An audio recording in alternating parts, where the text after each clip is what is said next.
มาสูงพี่น้องผู้ปันแห้งของใต้กอดิชันหมู่วีตั้งเสียงที่ใน YouTube Facebook นะครับเนาะ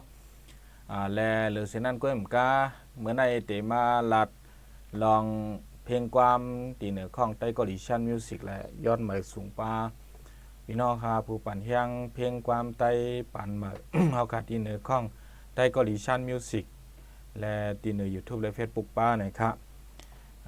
กับกายโดยข้าวเตมาหลักวันเหมือนในได้ก็กับกายเลยลองเพลงความไตอันจะไปมอนไตเอาเขาปูห้องความมาเขาห้องไออ่อนกันมาใส่มาต่างมาใส่นั่นนี่ครับเนาะข้าก็เลยซับเลี้ยงนี่ก็อยู่เจือนเข้ามาแต่ก็เป็นอันป่องใจหลายๆนี่ครับเนาะกำพองอันไปเข้ามาไปแล้วเพลงความมาใส่ก้อยกาใครมาใส่นั่นเนี่ยให้ป้อไรฮู้ไว้ว่ากำนำได้แต่ถามว่าไต้ก็ดีปันเพปันจังหื้อนะครับเนาะ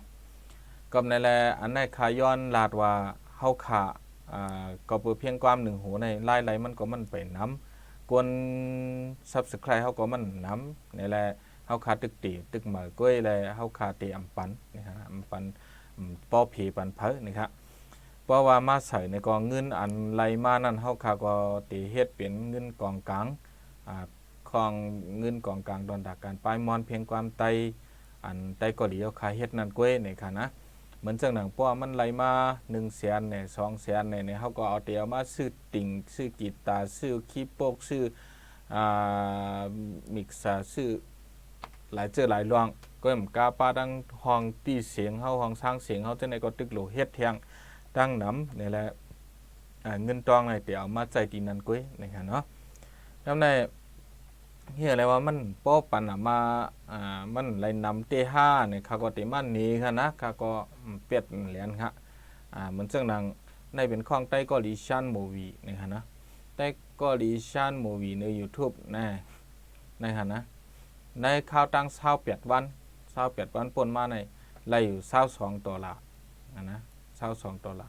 บางวันก็ไหล3วันไหลนำสุดก็มี$3จังได๋ก็ไหล$1ถึง$1จำถึง$1ไปถึง$1ได้จังได๋ก็ตึกสหามากขึ้นเอามือวางๆจังได๋อิดออดก้อยในขณะที่ใน YouTube ก็ในเหมือนจังหนังเลือนป่วนตั้งเลือนนี่ก็เฮาคาก้อยไหลเอา$22ก้อยเลือนในแต่ก็มันติไปไหลหังกันเนาะตึกไหล$10ก้อยเนี่ยมันก็ติเป็นจังได๋นี่ค่ะเนาะกำในพอเฮามาด้วยขึ้นในเหลือนป่นนั่นไหล$21ซ้ำไหลเงินมันกะหือลาในเปิงแตกมันอันค่าเขาเรียกมาเป็นเงินไทยเอาขึ้นเรียกเป็นเงินมันมันเตะไหลตกหมอกเฮงเปียดปักในเงี้ยนะกำในว่า$21.46ก็เตะไหลหมอก30,000ปลายนะฮะหมอก30,000ปลายซึ่งไหนฮะทำแต่ไรปันเปิ้น30%ก่อนข่าวเนี่ยนะ30ปันเปิ้น30%ก่อนเกินจังเปอร์เซ็นต์มันก็เฮาแต่ไรปันเปิ้น3ปาก6ปากปลายในแท่งก่อนนะก็ไหนมันก็มีมันก็ไรนำสังเพราะเหมือนจังหนังเปิงแตกมันเพียงความอันในวงวางในค่ะเนาะในวงวางในอันมีก้นต้วยนำเสเปิ้นก็ติเป็นอันนั้นค่ะนะ3เพียงปลายค่ะนะก้นตัว3เหียงไปว่ามาเตียกตัวเนี่ยเพียงความหัวในก็ไหล$5ไหล$5ไปก็ได้ไหลมา6เหียง7เหียงจำ6 7เหียงจังไหนก็ว่าเหมือนจังหนังเพียงความอันเจ้าไปมอนเขาอันเป็นเพียงความเก่าเขายาวแลขึ้นมาลงจังนั้นเนี่ยมันก็ก้นตัวมันก็ตึงมีหัวปากมันก็เนี่ยค่ะเนาะเบิ่งแตกมันเหมือนจังหนังเพียงความเจ้าไปมอนเฮาตอนมาในมี4ปากปลายเนี่ยใจจอมฟ้านั่นก็ต่ำถึง$1ในความหัวในเนี่ยมันได้เป็นจังไหนก็กับไหนเพราะว่ามาสอนด้วยในก็ใครจำ1เฮงก็เนี่ยใครจำ1เฮงก็มังก็จานมีน้ำจังนั้นนะจานมีน้ำจังนั้นก็มันก็1แค่นน้ำนั่นน่ะเนาะมันก็ได้เป็นจังไหนก็เนี่ยค่ะนะเพราะเหมือนจังหนังเปิงแตกมันจังใจในนี่ก็นั่นก็ไหล$0.11ก็มักจ้อยไปก้มจำก้มนี่ก็เปเจืองในเฮาแล ซ้ำเตมานั่งเฮ็ดจะล่างว่าก็ในไรก้มก็ในไรจิตก็ในไรจ้อยก็ในไรเฮงก็ในไรสองเฮงในเฮาเลยเฮ็ดปันกันกูเลือนในขำเป็นไรนะขำเฮ็ดจะล่างเป็นไรย่อก็ตัวหนังอันตัวเหลียวในคาเฮ็ดจะล่างจุ่ม YouTube ได้เนี่ยจุ่ม YouTube ได้เนี่ยมันก็ไรแสน2แสน4 5แสนเป็น10แสนปลายจังได๋ในคายังหูใครค่ะนะก็ไหนแลเตมาเฮ็ดเงินจ้อยเงินกลมเงิน4 5คันปันกันมันก็ไล่นะครับเนาะก็ว่าป้อนนั้นป้อมันไรเงินสังเฮาจะต่างอย่างล่ะยังไงก็มันไรเงินหาทำเฮ็ดเฮียงถ้าแต่ก็ลิซ้ำเฮ็ดอุลาเนี่ยเนาะเหมือนจังนั้นค่าก็ขาดตารับตานอนในเป็ดขิงเป็ดข้าวเฮ็ดค่าก็ไรกินให้เปียค่ะเหมือนจังค่าเฮ็ดจังได๋หั่นนะคาราโอเกะว่าจังได๋ตัดต่อจังได๋มันใจว่าเปิ้นเอาเพียงความมาปานเอาอะไรมันขึ้นก็อยู่ใน YouTube บางก้อยมันใจฮะไรมาตัดต่อแทงไรมาตัดต่อแทงใส่ตัวลิกแทงหางแทงในจังก้อยต่างในจังได๋จังได๋ก็ค่าก็เป็นวาสนาก็ปึงนึงให้ก็เป็นการจ่อยเทียมในการมุกจุ้มก็อันนึงเห็นนี่แหละว่นถึงแต่ข้าวยาวมื้อนาวะเพราะว่าเพียงความนำมา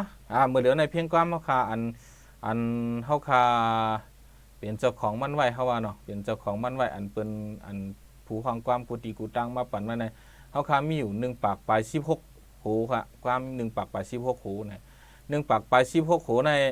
เฮาว่าใน YouTube ในเฮาไล่1เหลือใน5-6 หมื่นเนอ Facebook ก็1เหลือในเตะคาไลมอกจำแสนเตะมอกจังนั้นกะเนอ Facebook ได้ก็1เหลือในเพราะว่าเฮาเลยลงปันกูวันได้เตะไล่ครับมอกแสนค่ะนะแสนปลายมันก็เพราะว่าเดือนรายวันไหนมาเพียงกว่ามันมีมา2ปาก3ปาก4 5ปากโหเฮงมานี่เปิ้นถ่อมโหนึงก็เปิ้นเตะมาถ่อมขึ้นโหนึงนี่แหละยุ่มยำซึ่งนั้นให้ไร1เหลือในมันเตะจังเปลี่ยนกว่า1เหลือน 2-3 แสน4-5 แสนมันจังเปลี่ยนมาไรนี่เพราะมันเปลี่ยนมา1เหลือน 2-3 แสน4-5 แสนมาเพราะไหนตาเฮาเตียวกับควักหนักการป้ายมอนไหนมันเฮ็ดไหลนี่ฮะเนาะเพราะเหมือนเสิ่งว่าเฮาซื้อเครื่องมันปอกอิดปอกออดปอกอิดปอกออดเพราะเครื่องมันหังมันเจ็ดจุงหังบ่รอนี่ก็กำนั้นก็เฮาก็ขึ้นเอาเงินต้องอันออกมาแน่ๆขึ้นเอามาจ่อยแถมปันก้นต่อยก้นตึงมันหังมันให้มันให้พอให้เขาอยู่ไล่กินไล่กว่าเหตุการณ์นั้นน่ะเฮ็ดให้อยู่ไล่กินไล่กว่าในนั้นก็ขึ้นเอาเงินนั้นในมาใส่นะครับเนาะก็ใน มันก็ซ้ำมันก็ทำในเป็นตอนอันเฮียงแหละเฮาปันเงินเฮาเพบันเงินนี่ครับกำแนเป็นตอนนั้นว่าใต้ก็ดีฮับต่อยตึงเพียงความนะครับเนาะแล้วก็เฮาขาฮับต่อยตึงเพียงความเฮาขาต่อยตึงก็ตัวเหลียวมีอยู่5-6โหนั่นเฮาขาตึกต่อยตึงมาก็ว่าเฮาขาก็ตึกตั้งจุ่มมาเฮ็ดมาเครื่องเฮาก็ไปเจ้ไปจุงตึกพึกการฝีมือก็ว่านี่นั่นน่ะนะทำเอากะหือ1โหกะหือเจ้าเฮ็ดจังหือนะครับก็เพราะว่ามาต่อยตึงที่เฮาคาเนี่ยแต่ก็เปิ้นเฮาคามีกวนเฮ็ด3ก้อใน3ก้อในคาได้ปันเขาก็ 20,000 ก็เป็น 60,000ค่ะนะสังเกตว่าต่อยตึงตีเฮาเหี่ยวแลสร้างตีเฮาเหี่ยวแลขึ้นหน้าลงตีเฮาเนี่ยได้ก็เย่าที่ 60,000 นั่นค่ะขึ้นลงในแต่ก็ดีนะเอายังนะเหมือนเจิงว่ามาตอนเงินจ่ายผู้ต่อยตึงเห็นไหลห้องขึ้นลงขึ้นในแต่ก็ดีในแต่ก็เย่าใน 60,000 ก็สังเกตว่าต่อยตึงตีเฮาสร้างตีเฮาเหี่ยวแลใครกว่าต่างตีใครกว่าลงต่างตีเนี่ยได้ก็ 70,000 นะครับก็เพื่อเฮาคาเตียวใส่ที่ในกองกลางใต้ก็ดี 10,000 นะก็เตมีก้นต่อยตึงก็ 20,000 เนี่ยก็ทำเตมีอย่างในอันตัดใส่แถมในกองกลางใน 10,000 นี่แหละเป็น 70,000 เพราะว่าใครต่างตีเพราะว่าต่างตีเฮาได้ก็ยาวใน 60,000 ก็การเงินดำไหลขึ้นค่ะนะ เป็นการจ่อยแถมนั่นขนาดนะแต่เป็นซึ่งนั้นนะครับก็การสังเกตว่าต่อยตึงยาวเหซ้ำใครป้อใครถ่ายเนี่ยอันนั้นก็มีคนถามมาว่าป้อถ่ายเป็น MV ในเอากะหือเนี่ยฮะนะเพราะว่าป้อถ่ายคาราโอเกะ MV คาราโอเกะอันไรจัดจึงค่ะนะจัดจึงนางจึงฮักกันที่นั่นว่าฮักกันที่ในว่ากะขี่ก้ากันนั้นกันในว่าเป็นนั้นเป็นในว่าไรจัดจึงมันนั่นเนี่ยป้อเป็นซึ่งนั้นได้1 แสนนี่ค่ะเนาะ1 แสนป้อปันเหยาก็ถ่ายยาก็ป้อปันถ่ายปันตัดต่อปันต่อยาวหมดเป็น1 แสนเนี่ยก็การสังเกตว่าจัดจึงจัดจึงป้อเหมือนเจิงว่าเป็นผู้ห้องความเนี่ยก็ป้อผู้ห้องความละลายก็ปล่อยกว่าเจิงนั้นก็ตัดต่อ ปอผู้ห้องความหลายนำก็เอามาตัดต่อเรื่องนั้นก็ไหลจัดเรื่องไหลเตรียมเรื่องสังเนี่ยพอเป็นเรื่องนั้นเนี่ยแต่ก็เขาเดี๋ยว50,000นะเอา50,000นะอันนั้นได้ก็เขาว่ามันก็เขาพวกหางดีเขาใครออกหางเขาใครเอาสาวเล่าอันมาเฮ็ดนางเจืองก็มาหนีตั้งหางดีก็นี่ก็เขาก็หาสาวเล่าอันมาปอเฮ็ดเจืองตรงหนึ่งนี่ก็ไรใครเอาหางสูพวงหางเปิ้นพวงไหนมาใส่ก็ไรป้อมไรจัดเจืองเดี๋ยวนะ50,000เพราะอะไรจัดเจืองสังเนี่ยเจ้าไหนมันก็มาหลูมีนั่นหลูมีนั่นเนาะเจ้าไหนมันนำหนักเพราะว่าปอโยเนี่ยได้เจืองเขาปอมาเปล่าอันตายน้ำตื่นมาเพียงความคาก็เพียงความคาเหมือนเจ้าหนังอันป่วนมาเจ้านั้นนะอันคาปอโยเหมือนเจ้าหนังอย่างก็อีสังกมหัวขากลมตัวแล้วก็อันยิ่งอมคำตึกห้องก่อนในเพียงความคาในก็ใจก็ลืมง่ายในเจ้าไหนมันก็เป็นปอโยก็เจ้าไหนแต่ปอเฮ็ดเจ้าไหนได้50,000นะฮะเพราะว่าเพราะว่าต่างที่เฮาเนี่ยแต่ก็ตั้งการต่อยตึงมัน60,000และเพียงความมัน50,000ก็100,000 ในยาวหมดก็ต่างอยู่ไหนนะต่างที่ข้องเฮาเพราะว่า100,002เนี่ยได้ก็กระต่างกันอะไรก็ไรก็กะว่าอันป้อถ่ายมาได้ก็สลิปมันไปป้านะป้อถ่ายในมันติมาเทียงเหมือนเจิงหนังนางเจิงนางเจิงมันก็เฮาเอานางงามหางดีเลียนมาป้อเนี่ยก็เฮาเดตอนเงินจ่ายมัน15,000เนี่ยเจิงไหนเพราะว่าเขาป้าวาสนานาคำเอาเนี่ยก็ห้อมแต่เลยจอยปันกาเฮ็ดทางเขาว่าเนี่ยเพราะว่าเขาเอาเงินจ่ายเขากาเฮ็ดทางเขา15,000ก็ในขณะกาเฮ็ดทางเขาเนี่ยเพราะว่ายาวเพราะว่าถ่ายยาวหางยาวเนี่ยเพราะว่าคำเอาเงินนะมันก็คำเอาเงิน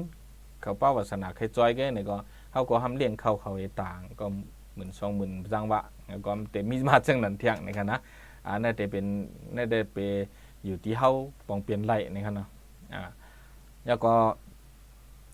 แต่มี2ตอนนะครับเนาะตอนที่1ในเฮาขายอย่างไรเฮาต่างเฮาทำปันเงินขึ้นเพปันเงินนี่ครับก็เพื่อเฮามาเฮ็ดตอนดักของกลางตอนดักการไปม่อนนี่ครับเนาะข้อที่2ในได้ก็ป้อไข่ต่อยตึงเฮ็ดเพ่งความดีใจก็ดีจังหือนะครับป้อว่าลื่นลายไว้ในมาเครื่องเฮาก็เจ๊จุ๋งหมดคู่เฮาเครื่องเฮาเจ๊จุ๋งหมดเราก็กวนต่อยเฮาก็กัดแขนคึกเข้มมิกมาสตาร์สังจังได๋ก็เข้มเหมือนเปิ้นหมดเนี่ยแต่เฮาก็ติก็เลยเอาขันมันเปียงเบิ่นค่ะเนาะกำในป้อมหุ่มเขาในยาเชเปิ้นนั้นเฮ็ดให้เชเปิ้นรู้เปิ้นเอากัน200,000ขึ้นเดือนละลายตัวเหลียวในเนี่ยเขาเอาเชเปิ้นรู้เนี่ยติจังเป็นมาก็กะว่าเฮาเอาเชเปิ้นรู้ใจมือเหลียวในเฮาไปเขียนถึงที่คัดขันมันไหลเอาไปเขียนถึงจังนั้นเครื่องเฮาก็ไปมีสังในค่ะนะก็มีสังก็ต่อยตึงในห้องเป่าๆให้ไหนให้ก็เฮ็ดจังไหนก็เนี่ยเฮาไปมีเครื่องมีสังเตะล่างเฮาก็ไปเยอะนี่แหละเฮาก็ไปขึ้นกามันก็ในใจว่าเฮาขาเดียวกาขันอันไหนที่เกิดเนี่ยมันใจก็เฮาว่ามือเหลียวในกะในข้าวตั้งหมอก2/22น่ะในข้าวตั้งหมอก2/22ได้ก็ตียาวในขันนั้นในค่ะ2ในขัน60,000ในค่ะนะต่อไปยาว100,000จังไหนฮะ100,000 น่ะปาดังวิดีโอมันเนี่ยตียาวในขันนั้นนะครับในข้าวตั้ง2/22ได้ก็กับบ่2/23กว่าแต่เฮาก็ไปจังว่าบ่ถึง2/23มาได้เคได้ขึ้นเที่ยงหือนี่ก็จังว่าได้ขึ้นเที่ยงนำมาอีกนี่ก็ไปจังว่านั่นน่ะนะอยู่ที่เครื่องเฮาอยู่ที่น้ำกัดกวนเฮานี่ฮะกำในขอลองตั้งหมาย3ค่ะเนาะลองตั้งหมาย3ได้เป็นคาราโอเกะนี่ก็เหมือนจังหนังพี่น้องเขาก็เจื้อนจ้อมต้วยก็ติหันขนาดนั้นนะเพราะว่าคาลงเพียงความเหมือนจังวันที่7วันที่7ลงเพียงความโหนึงลงคาราโอเกะโหนึงวันเพียงความเดี๋ยวลงกลางใน6 โมงกลางค่ำเดี๋ยวลง6 โมงกลางค่ำเดี๋ยวลงคาราโอเกะในวันที่8ก็กลางใน6 โมงลงเพียงความกลางค่ำ6 โมงลงคาราโอเกะในเตซ่อนเตปุดกันกว่าซึ่งไหนโดยกับว่าคาราโอเกะได้เตลงปันกูวันได้ค่าก่อมจังว่าก็เปว่าอยู่ที่ลองคาตั้นหันในเหมือนเมื่อเลียวค่าก็อะไรขึ้นมาปิ่นเสียงใต้ขึ้นในอะไรเช่นในรายการก่อมป๊อตั้นในพวกคำด้านก็ค่าก็เต็มเลยตัดใส่ยาก็เพียงความอันเจ้าป้ายม้อนเขาอันจอยแถมมา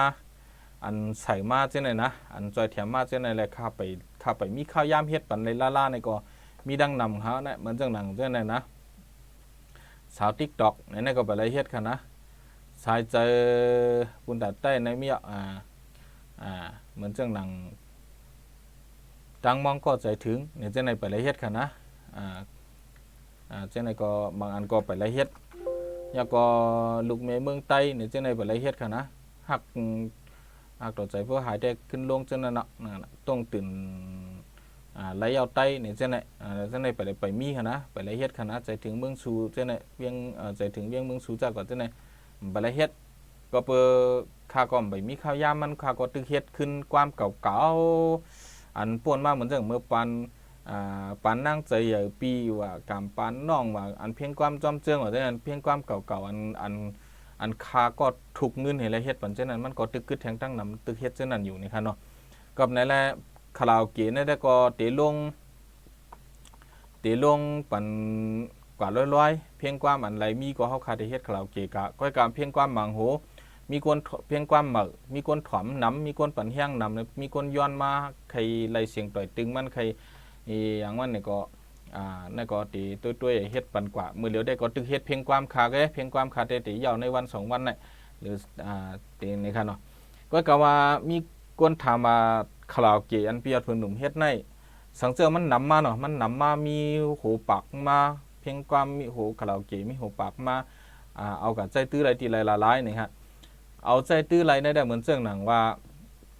เพราะว่าในวันในสวนสู่เจ้ามีปอยมีลำมีปอยมีลำปอยมวนปอยเกี่ยวเลยสังเนี่ยใครห้องเพียงความก็กะว่า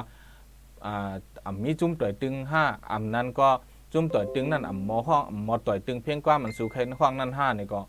เอาคาราโอเกะในกับปล่อยให้เอาแลห้องจ้อมไรในนะซึ่งในไรนี่ครับใจตาเหตุการณ์ป้ายมักมีค่ะนะแล้วก็เหมือนเรื่องหนังอันทามมันได้ก็เหมือนเรื่องว่าเนื้อ TikTok เนี่ยเนาะเนื้อ TikTok ได้เอากับห้อง2ไรครับพิมพ์คาราโอเกะในไล่อยู่ครับเนื้อ TikTok นั่นก็แปลว่ามันใจว่าตาที่เฮ็ดกินการป้ายมักมีนี่ครับเนาะไล่อยู่นี่ครับเนาะก็เอาเสียงต่อยตึงเข้าในปล่อยให้เอาแลห้องจ้อมให้ก็ต่างเล่นที่เนื้อ TikTok ก็ไล่นี่ครับเนาะเรื่องหนังที่เนื้อ Facebook ก็ด้วยนั่นขนาดเนาะมันห้องในมันห้องจันไรเพราะเหมือนเจ๋งว่ามันห้องเรียนเฮ็ดให้เฮ็ดห้วยหักปันอ้อยเกาะอ้อยเสมันจังนั้นก้อยเนี่ยได้ก็มันก็เฮ็ดต่างกว่าไรมันก็เป็นทั้งก้อยกับว่าเหมือนเจ๋งว่าขึ้นเอาเสียงต่อยตึงอันไหนให้เข้าห้องสตูดิโอสร้างเสียงไอ้มิกมาสตาร์เต้ว่าให้แล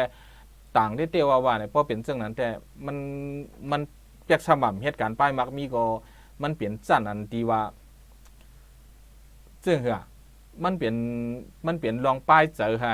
เพราะเขาวาดลัดน้ำเขาแต่ว่าเขาเขียนเนี่ยตีเตมียวไหนเนี่ยมันโหลหู้ทั้งก้อยเขาตามโหลลาดให้เลยโหลเลยหู้ทั้งก้อยเนี่ยกับไหนเพราะว่าห้องเรียนห้องมนห้องจอเนื้อเฟซบุ๊กบ้านเนื้อTikTokบ้านในขนมก็เฮ็ดกว่าไรกับไหนตีเนื้อ YouTube ในขนมตีเนื้อ YouTube เหมือนเรื่องหนังมีคนถามขามามีอยู่ 2-3 ก้อค่ะเนี่ยตีเนื้อ YouTube เขาว่าเพียงความขาดใจในแต่ก็รัดซื้อเข้าไปเกี่ยงเนาะเพราะว่าเฮ็ดมาเถียงในกันเนาะเพราะเฮ็ดมาเถียงหลังแถวยาเพียงความเขาเกี่ยงนั่นนี่เพราะว่าเขาเอาห้องให้เอาอะไรกะต่างที่ใน YouTube เนี่ยอันเพียงความเฮาได้อันมีเหนือข้องใต้ก็ลิชั่นบ่วีได้เนี่ยจ่องเตไลนะครับอันในย้อนที่ใน YouTube ในมันมีรองตั้งมันว่าไล่อยู่ก้อยกะว่าเพียงความสูนั่นเตจับกับปีไล่นะเตจับกับปีไล่เฮาเหี่ยวแลเพราะว่ามีคนมาตวยมาถ่อมเพียงความสูนั่นจึงเงินในแต่เข้ามาที่กองกลางใต้ก็ลิชั่นมูวี่ใต้ก็ลิชั่นมิวสิกมันจะเข้าท่องคาค่ะนะเหมือนจังหนังสูมาห้องความใจจุ้ยหักตัวใจพวกหายในก็มันใจว่ากับเข้าที่ใจจุ้ยค่ะมาเข้าที่กองกลางใต้ก็ลิพอสูยอมหับอะไรว่าเขาห้องเฮ็ดเพียงความ cover เอาเสียงต่อยตึงในเฮ็ดเพียงความ cover อะไรต่างใน YouTube จับสินสาก็เป็นทั้งเงินมันกับเขาดีใต้ก็ลิชั่นมิวสิกก็เป็นทั้งนี่ก็ป้อสูพร้อมไรนั่นก็เฮ็ดไรอยู่นะครับเนาะแล้วก็ป้อเหมือนเจิงว่าสูห้องความเพียงความโคเวอร์อะไรนี่ก็เสียงสูเข้มเสียงสูลีเสียงสูลีเสียงสูเข้มนี่ก็ส่งมาปันถ่อมด้วยเพราะว่ามันเข้มมันดีใครมาต่างจอมในใต้ก็ลิชั่นมิวสิกนี่ก็ต่างไรอยู่นะครับนะต่างไรอยู่ก็กับพวกห้องมาลือถึงทานในเสียงก่อมลีห้องเมียนกี้พองเจ้าก็เจ้านั้นได้ก็ กะต่างเอาตามวนตาเกี่ยวสูก้อยมันเป็นหังนะเพราะเสียงดีเสียงเข้มเนี่ยได้มาต่างเนื้อใต้ก็ดิชันมิวสิกก็ไล่ก็สังเกตเสียงเข้มมาเพราะมาต่างเนื้อใต้ก็ดิชันมิวสิกก็ทำมีกวนปันเฮียงนำมาเท่านั้นก็ตื้อตั้งอันเฮาติดต่อยตึงปันสูเอหังให้สูไล่ออกเพียงความอันเป็นส่วนตัวสูนั่นเพียงความมันสูก็ห้องอันนำใจเพียง cover นั่นนี่ก็จ้างเตเป็นกว่าไล่นี่ก็เปื่อเฮาคาก็เฮ็ดมาหาเงินกองกลางนี่ก็ตอนตาเตคนสอกหาเสียงดีมกกลมก้นเสียงดีก้นเสียงเข้มก้นหมอห้องอันมีตื้อตั้งเห็นแหละมีตื้อตั้งออกแล้วมีไผยินไผฮู้นั่นเนี่ยซึ่งนั่นก็เฮาก็ตื่นมุงมองซึ่งนั้นเห็นแหละจังว่าเฮ็ดตอนตาให้มีเป็นตื้อตั้งตอนตาก้นน้ำก็เพื่อว่าตาเดเฮ็ดเพียงความไรหนึ่งโหในเฮาคาก็ป่องใจเนื้อเจ้าวาสนาเพียงความมาเขาว่าดีเอสุดป้องเงินมาในยอม2เสียนขนาด1โหนะในไปป้าคลาวเกอไปป้ามิวสิกนะอมใจกันต่อค่ะไปป้า MV นะไปป้า MV วิดีโอมันค่ะนะต่อยตึงให้มีแกจังในละลายค่ะนะ2เสียนขึ้นเนื้อละลายไผก็เอา2เสียนขึ้นเนื้อละลายนี่นะอันนั้นเขาก็ป่องใจอยู่กับนะครับกับไก่โดยลองคาราโอเกะในไว้หนังเก่านะครับคาราโอเกะในหนังเก่ามีกวนเคยห้องขึ้นเหมือนจังหนังความเก่าบันใจสายเมาเขาเหมือนจังหนังความใจสายเมาเขานั่งมุนเมืองเขาเมื่อเบืองแตกมันใจสายเมาเก่ากูเมืองเลี้ยงเมื่อปานแคบเก่ากูเมืองเลี้ยงนั่นเมื่อปานเจ้านั้นมันมีแคบ VCD คาราโอเกะและเสียงต่อยตึงในมันมีอันเป็นเสียงต่อยตึงมันหลายๆนั้นมันมีอันขึ้นกับมีก้นเฮ็ดเหมยอะไรมีเสียงต่อยตึงมันหลายๆนั่นก็ไก่มีก้อยเนี่ยเบิ่งแต่บางก็ไขห้องขึ้นเหมือนไขห้องเรียนกะห้องขึ้นเฮ็ดเพลงความติวว่าแต่ก่อมใจไขห้องเรียนเหมือนจังว่ากะมีปอยมีลามไขกะห้องความนางมุนเมืองนี่ก็กะเสียงต่อยความนางมุนเมืองนั่นมันมีจ้างกว่าหากะไรเนี่ยฉะนั้นเจอในใต้เกาหลีเฮ็ดต่างปัน2ไร่นะครับนะอันนั้นก็เฮาค่ะมีขับหมายมันอยู่ก็กะว่าเพียงความซื้อในได้ตาตีเฮ็ดไรขึ้นอันว่านั้นมันใจว่าเฮาขาดลาดีกว่าเฮ็ดไรมันเหมือนเพียงความมันมีเหนือข้องใต้กอดิชันมิวสิกเพราะเป็นเพียงความมันมีเหนือข้องใต้กอดิชันมิวสิกในก็เปิดมันเป็นเพียงความเฮาเลยสังเป็นเพียงความมันจะไปมอนเขามาปั่นขว้างให้เฮาต่างเย้าเจ้านั้นเลยสังนี่แหละจังว่าอันนั้นได้เฮาเฮ็ดให้ก็ต่างปันสู่ห้องไรลดเลี้ยวตอนตากว่าห้องเนื้อเข่งห้องกว้างมาสองเจ้าไหนเนี่ยเนาะก็กะว่าเป็นความใจสายเมาเก่าเขาได้สั่งนั่งมุนเมืองเขาเส้นอะไรสั่งเนี่ยอันในเฮาแต่ไรกับสืบด้วยมีก่อขนาดมาย้อนให้ต่อยมันความใจเหล่าเปื้องนี่เขาเพราะว่าเป็นเรื่องไหนเนี่ยเฮาขาดแต่ไรอุบได้ที่นึงในเฮาขาดแต่เปื้องแต่เฮาแต่ต่อยความใจเหล่าเปื้องเฮาขาดแต่ไรกับสืบลูกเมย์ใจเหล่าเปื้องลูกลังนางเมย์มันว่าความปีใจเหล่าเปื้องจื้อวันไหนมีพี่น้องย้อนมาเขาว่าเขาเตะต่อยตึงเขาเด็มเอาห้องนะเอาห้องขึ้นเขาเตะต่อยตึงขึ้นความหัวในก็ต่างเป็นคาราโอเกะมันอันในจ่องเตะไล่ห้องได้ห้องสังเกตว่ามีก้นไข่เก่าห้องหรือเขียงห้องกว้างมาสั่งเจ้าไหนเนี่ยให้เขาเก่าห้องไล่เนี่ยจังนั้นเนี่ยเขาเตะไล่กับสืบดีเจ้าของเพลงความนั่นอ่อนตั้งนี่ครับเนาะแล้วก็เทียงลองหนึ่งซ้ำกับการโดยลองเจ้าของ YouTube นะของ YouTube ของเพียงความบางอันในก็มันมีเจ้าของ YouTube มันต่างไว้เหมือนเรื่องหนังเพียงความจ่ายสายเมาก็แต่มีของจ่ายสายเมานี่ไว้เฮากาก็รู้กับสืบด้วยว่าของจ่ายสายเมาในมันเป็นเผอก็ยิบเป็นก็แล้วยาวก็เฮารู้อุบด้วยมันว่าพอเฮามาเฮ็ดเสียงต่อยตึงมันในต่างลงที่เหนือของใต้ก็ดิชันมิวสิกนั่นจ่องเตพร้อมจ่องเตไล่เพราะว่าไล่ในก็เพราะว่าเปิ้นมาตัวยมาหังดีเหนือข้างใต้เกาหลีชันมิวสิกก็เงินก็เข้ากองกลางใต้เกาหลีชันมิวสิกก็การสังเกตว่าเปิ้นมาห้องเพลงความ cover สังเกตรายการต่างที่ใน YouTube เนี่ยก็เงินมันกว่าเขาที่เขาก็เปิ้นมันได้กับจับสินสากับจับก็ปิดไล่เขาก็มาจับใต้เกาหลีชันมิวสิกนะใต้เกาหลีชันมิวสิกเนี่ยต่อเตไล่ตีอันเปิ้นมาตัวยเห็นไรห้องจอมตีเหนือเฮานั้นก็นี่ครับเตไล่จังนั้นก็นี่ครับอันนั้นก็เฮาคามีขับหมายตาได้เฮ็ดดูก็กะว่าอ่อนตั้งสุดแต่เฮาคาได้เฮ็ดเตต่างเพียงความเจออันมีอยู่ที่เหนือข้างใต้ก็ดิชันมิวสิกในวันตั้งก่อนนะครับเราเตต่างกว่ากัมหูก่อนเพราะว่าเพียงความเจอในไคจีจุ่งมัวดอเนี่ยอะไรสังเพียงความเจอในอันบางอันก็มันเก่าๆแล้วมันมีเสียงต่อยตึงมันปานแคบจากเหมือนอย่างความใจเหลามวน เหมือนจังนะเฮาว่าความใจหลังมวลข่วย7วันนี่จังได๋มันมีเสียงต่อยตึงหาจังได๋เฮาได้เฮ็ดเสียงต่อยตึงขึ้นนี่แหละจังว่าจังได๋ในก็เฮาได้ต้วยว่าความหูหลายมีกวนต้วยนำมีกวนเกียกนำป้อมมีกวนต้วยมีกวนเกียกเฮาก็เฮ็ดนี่ครับเนาะแต่ว่าที่เป็นจังนั้นกับการเลยคาราโอเกะอันข้อห้ามนะข้อห้ามว่าเป็นเพียงความคาขยะเพียงความไผขยะอันคาราโอเกะเฮาเฮ็ดกว่าจังได๋นี่1ในอย่าปีกว่าเอาลำเสียงและเสียงต่อยในเตรียมเป็นคอความต่างเทียงต่างคอเทียงต่างรองเทียงเฮาแลมาห้องอันนี้ห้ามเตะมันเป็นรองการยากเพียงความพอเป็นจังนั้นใจลองปั่นเฮียงเพียงความมันเป็นยากเพียงความเปิงแตกมันเหมือนจังนั้นเพียงความฮักต่อใจปัวหายเนี่ยมันเพียงความเห็นอันนั้นเนี่ยอันเฮาเฮ็ดไว้คาราโอเกะมันมีกวนมาเอากวาดเตรียมเปลี่ยนคอความมันเทียงเป็นแทงคอเหี่ยวแลขึ้นเอาเสียงต่อยตึงในห้องให้ต่างขึ้นจังนั้นได้ไรค่ะนะอย่าไปเฮ็ดค่ะมันจึงเหือในเหมือนจังหนังความใจมัวเขาจังได๋นี่เพราะเป็นความนอกเมืองแท้เฮาขำว่าค่ะความนอกเมืองแท้เพราะว่าเป็นลำเสียงนอกเมืองในเฮากล่าวมาห้องให้เฮ็ดนี่มันยังจังเฮ็ดให้ไตเฮามีตื้อตั้งไหลถ่อมเสียงลำเสียงอันคึกๆนั้นมานี่ก็จังเป็นไหลยังเลยว่าเป็นการกำไตเฮาก็กะป้อขึ้นเอาความไตเฮาเหี่ยวลำเสียงไตเฮาให้ขึ้นมาเฮ็ด